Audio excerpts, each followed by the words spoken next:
నాకు రాబోయే ఎంతో మంది నాకు ఫోన్లు చేస్తా ఉన్నారు, ఎంతో మందిని కాంటాక్ట్ చేస్తా ఉన్నారు. దశాబ్దాలుగా మేము వేచి చూస్తా ఉన్నాం, ఈ దుర్మార్గాన్ని భరించలేకపోతా ఉన్నాం.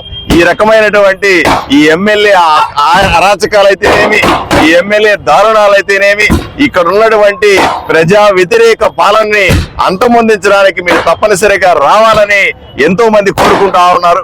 ప్రజల కోరిక మీద, ప్రజల ఆశీస్సులతో, ప్రజల ఆశీర్వాదంతో నేను ఈరోజు ఎమ్మెల్యే అభ్యర్థిగా ఆదోనిలో అడుగు పెట్టాను. ఇక్కడే ఉంటాను, తాడో పేడో తేల్చుకుంటాను.